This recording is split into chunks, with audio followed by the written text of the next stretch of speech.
test. Because I've experienced it to commit robbery, okay? Also possession of a firearm. Behind that car. They weren't just another London gang. This group of young men were armed, dangerous, and chasing respect through fear. Known online as the Woolio Gang, they carried knives and guns, filmed themselves holding them, and posted videos showing off a lifestyle built on threats, violence, and stolen money. But behind the masks and music, there was real harm and real victims. It all came to a head in a quiet street in Avley, Essex. What should have been a simple meeting to buy mobile phones turned into something far more violent. £4,000 was stolen. One man was hit in the face with a loaded gun, and by the time police arrived, the gang had already vanished. But what the gang didn't know was that they were already being watched. A joint operation between Essex Police and the Met's Trident unit was quietly building a case. Behind the scenes, officers were tracking their phones, scanning their social media, and linking them to shootings in South London. The walls were closing in. This is the story of how a group of young men turned drill music, gang culture, and social media into a weapon, and how a team of detectives brought them down. South London has long been a breeding ground for street gangs, territory divided by postcode, pride, and power. The Woolio Gang emerged from this environment, rooted in the Woolwich and Plumstead areas. Their name was whispered among young people in schools and estates, often spoken with a mix of fear and fascination. What set them apart wasn't just their numbers or territory, it was their boldness. These were young men who didn't hide in the shadows. They brought their threats online, pushed their message through music, and used social media as both a platform and a weapon. The gang's image was built around drill music, a genre that thrives on rawness and realness. But for Woolio, the lyrics weren't just entertainment, they were warnings. Their videos showed firearms, threats to rivals, and open references to attacks. It was a performance, yes, but a deadly one. Each upload acted as both a boast and a provocation, fueling tensions with rival groups across the capital. But behind the posturing was a deeper problem. Many of the gang's members were already slipping into serious crime, carrying weapons, dealing drugs, and building reputations off the back of fear. Some had previous convictions, others were already on police radars. Yet the online following kept growing, reinforcing the illusion of control and status. That illusion would soon lead them to take even bigger risks.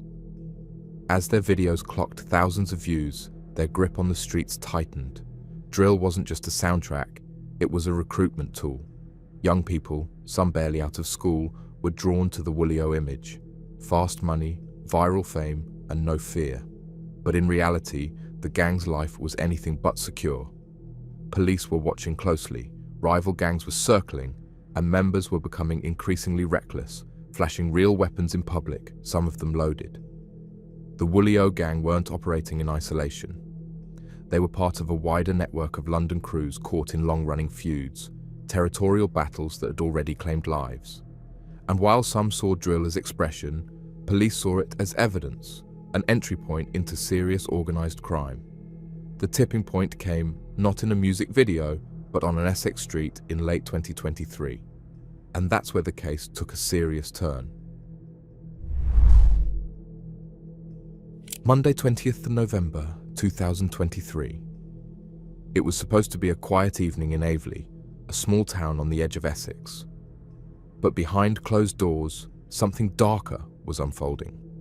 3 men had arranged to meet others to buy mobile phones, straightforward, or so it seemed. But what was waiting for them wasn't a cellar, it was an ambush. The Woolio Gang had travelled from South London with a plan. £4,000 in cash was brought by the buyers, money that never stood a chance. As soon as the meeting began, the gang struck. One of them pulled out a gun.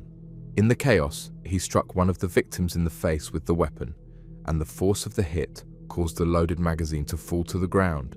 The victims were left shaken, robbed, and injured. The suspects fled into the night before the police could arrive. It was a bold and brutal attack, but one that left traces. That magazine, the one that hit the floor, was still there when police returned to the scene the next morning, and by then, one of the suspects had made a mistake. Officers found 23-year-old Brian Adu nearby, claiming he was out to clean his shoes. But he was carrying a zombie knife and wearing clothing that linked him directly to the robbery. He was arrested on the spot. His phone opened the first door. Inside, it was a goldmine of evidence, videos of gang members showing off firearms, referencing real-world violence and bragging about their crimes. But that wasn't all. That single phone began to unravel the wider picture, linking several men to not just the Aveley robbery, but to much more serious crimes. The attack in Aveley wasn't random. It was a move by a gang that believed they could cross borough lines, commit armed robbery, and disappear without consequence. But what they didn't realize was that this incident had tipped them into a new category. This wasn't just gang violence, it was now a firearms case. And that meant Essex Police's serious and organised crime unit were getting involved. So was the Met's Trident team. And from this moment on, the clock was ticking for the Woolio gang. The Woolio gang didn't rise in a vacuum. Their name, their image, and their violent actions were all shaped by the ongoing turf wars that have defined London's street culture for years. At the heart of it was a bitter, deep-rooted rivalry with another South London group, one that had already spilled over into threats, music, and real-world violence. The feud played out in two places, online and on the streets. On social media, the Woolio gang posted videos flashing cash, holding weapons, and firing warnings at their rivals. Drill tracks were laced with coded messages, names, locations, and references only those involved would fully understand. But police understood enough. The lyrics, the visuals, the footage, it wasn't just performance, it was intelligence. Behind the screens, the danger was real. In October and November 2023, two shootings took place in the Cherry Orchard estate in London. In the first, 9mm shell casings were found at the scene. No victim came forward and no one was identified. In the second, a man was shot in the arm. He survived, but the message was clear. This was more than posturing. Someone had pulled the trigger. The investigation revealed that footage recovered from gang members' phones tied them to these very shootings. There were images of the weapons, references to specific events, boasts that matched known crime scenes. It was a new breed of self-incrimination, criminals documenting their own activity in high definition for the world to see. And that's what made Woolio so dangerous. They weren't hiding in shadows, they were trying to make a name for themselves through fear. They blurred the line between reputation and reality, music and mayhem. But what they didn't account for was how closely police were watching those very same videos. Every clip, every track, every post became a piece of the puzzle. The gang had chosen to make themselves visible. Now, that visibility was turning into evidence. By the end of 2023, the Woolio gang were no longer just a South London problem. They were firmly on the radar of multiple police forces. The armed robbery in Aveley had escalated everything. This wasn't just about gang beef or online threats anymore. It was about guns, real victims, and a rising risk to the public. That's when two major forces joined up. Essex Police's Serious and Organised Crime Unit and the Met Police's Trident Gang Crime Command. The investigation quickly became one of the most detailed joint operations either team had handled in recent years. It wasn't just about following one lead, it was about building a full picture of a violent network operating across borough lines, feeding off social media, and backing up words with weapons. Officers started piecing together the timeline. First came forensics, the loaded magazine left behind at the Aveley robbery. Then came the tech. Phones seized from suspects, including Brian Adu, opened a floodgate of digital evidence, videos of firearms, messages boasting about attacks, music tracks that matched real-world events, and beneath the bravado was clear intent to threaten, to harm, and to dominate. But the digital world was just one part. Officers also began tracking movements, surveillance footage from streets, shops, and train stations, phone location data, placing members near crime scenes, Hours of CCTV showing suspects meeting, traveling, and regrouping. They were building a map, not just of who was involved, but how they operated. Then came the breakthroughs. In March 2024, detectives formally linked the Avley robbery with the Cherry Orchard shootings from months earlier. The ammunition, the gang members, the videos, they all pointed in the same direction. It wasn't 3 separate incidents anymore. It was one coordinated criminal conspiracy spread out across time and space. And yet, despite the mounting evidence, some of the gang members continued to act like they were untouchable. More online posts, more drill videos, more threats. But what they didn't realize was that the police were now steps ahead. The investigation had turned from reactive to proactive. Names were being listed, warrants were being prepared, and surveillance was already underway. This wasn't just about arrests anymore. It was about bringing down a group that had moved with impunity for too long. Every day, officers across both forces met, compared notes, and pushed the case forward. The walls were closing in. And when they struck, they made sure it would be final. By early spring 2024, the Woolio gang was no longer an unknown threat. They were identified, tracked, and under constant watch. The joint operation between Essex Police and the Met had done its job. Names had been matched to faces, movements logged, and locations pinpointed. What followed was a series of planned strikes designed to bring the gang down before they could hit back. The arrests began in December 2023 and stretched through to May the following year. Each one was the result of days, sometimes weeks, of careful observation. Officers waited until the time was right, whether it was catching a suspect returning to a known address or swooping in when they least expected it. No mistakes, no slip-ups. One by one, the pieces fell into place. Brian Adu was the first domino. Caught near the scene of the Avley robbery, he'd already been linked to the crime through both the knife in his possession and the contents of his phone. Then came Rocky Leadiaga, Stephen Ijani, and Gabriel Adipu, all arrested within weeks of one another. Each of them had digital footprints pointing to their roles in the gang, from handling weapons to referencing the crimes themselves. The final two were Daffy Oregon and Karan Singh. They didn't go quietly. Oregon in particular had tried to distance himself from the violence, but the evidence spoke louder than words. He was linked to the Avley robbery and both shootings. Singh, the youngest at just 19, had tried to cover his tracks, but was ultimately brought in for conspiracy to possess firearms and perverting the course of justice.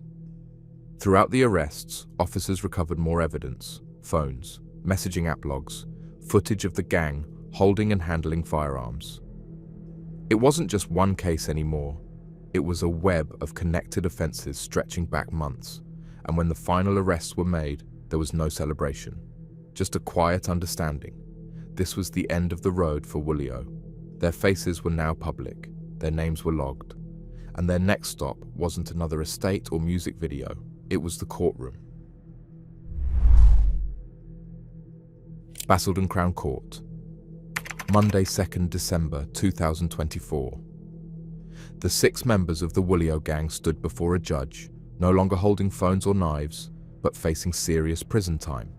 The charges were clear: conspiracy to possess firearms with intent to endanger life or cause fear of violence. Some faced further charges for perverting the course of justice and knife offences. The courtroom was quiet, but the list of offences was loud. 4 men, Brian Adu, Rocky Leadiaga, Stephen Ijani, and Gabriel Adipu, pleaded guilty on the first day of trial. Their admissions meant the court didn't need to hear the full weight of evidence against them. But for the final 2, Daffy Oregon and Karan Singh, the case went to trial. And over the course of 8 weeks, the jury heard it all: the footage, the messages, the links to Avley and the Cherry Orchard shootings. The jury found them guilty in January 2025. On sentencing day, the judge didn't hold back. Oregon, now 22, was handed 15 years. Singh, just 19, received 9 years. Ijani got 5 years. Leadiaga, 4.5. Adu and Adipu were each given 4 years. In total, the gang was sentenced to 41.5 years behind bars. Detective Inspector Yoni Aldo of Essex Police called the result a clear warning that glamorizing gang life would always come with a cost. He praised the tireless work of both Essex and Met officers, whose 18-month investigation had dismantled a violent crew before more lives were lost. The message was simple. Carrying guns, filming crimes, and posting threats might win attention online, but it carries weight in court. And for these 6 men, the outcome was no longer just likes or views. It was years. When the sentences were handed down, 41.5 years between 6 young men, there were no headlines about redemption or remorse. This was a hard end to a hard story. The Woolio gang had built a name through violence, threats, and a social media presence that made them feel untouchable. But in the courtroom, that confidence counted for nothing. Were the sentences fair? In legal terms, absolutely. Firearms offences in the UK carry serious weight, especially when linked to organised gangs and violent robberies.